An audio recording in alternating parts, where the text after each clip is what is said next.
મિત્રો એવું કહેવાય છે કે આપણે પુષ્કળ પ્રમાણમાં પાણી પીવું જોઈએ જેથી શરીરમાં ડિહાઇડ્રેશન ન થાય અને આપણે એકદમ સ્વસ્થ રહીએ.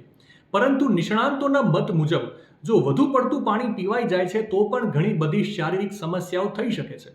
નિષ્ણાંતોનું માનવું છે કે વધુ પડતું પાણી પીવાથી માથાનો દુખાવો અને થાક જેવી શારીરિક સમસ્યાઓ થઈ શકે છે અને ઘણા કિસ્સાઓમાં વધુ પડતું પાણી પી જવાથી વ્યક્તિ કોમામાં પણ જઈ શકે છે અને મૃત્યુ પણ થઈ શકે છે.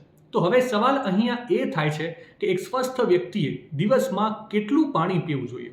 તો આ બાબતનું કોઈ ચોક્કસ માપદંડ નથી, પરંતુ મોટાભાગના આરોગ્ય નિષ્ણાંતો ભલામણ કરે છે કે સ્વસ્થ વ્યક્તિએ દરરોજ 8 ગ્લાસ પાણી પીવું જોઈએ.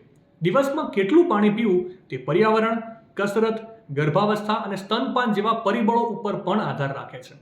આરોગ્ય નિષ્ણાંતોનું માનવું છે કે જ્યારે તમે વધુ પડતું પાણી પીવો છો ત્યારે તમને ફૂડ પોઈઝનિંગની જેમ જ પાણીની આડઅસર થઈ શકે છે અને આનાથી મગજ યોગ્ય રીતે કામ કરતું નથી, કારણ કે જ્યારે આપણા મગજના કોષોમાં વધારે પડતું પાણી જમા થઈ જાય છે ત્યારે તે ફૂલી જાય છે, જે મગજમાં દબાણ બનાવે છે.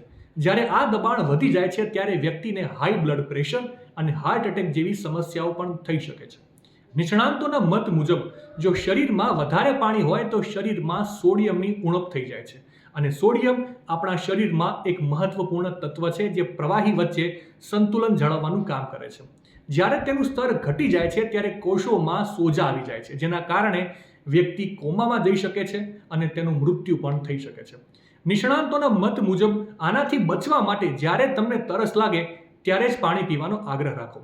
તમારા સ્વાસ્થ્યને લગતી કોઈ પણ સમસ્યા કે સલાહ સૂચન માટે હંમેશા ડોક્ટરની સલાહ લો. માહિતી સારી લાગી હોય તો રીલને વધારે શેર કરજો અને આવી જ અવનવી માહિતી માટે સંદેશ ડિજિટલ સાથે જોડાયેલા રહેજો.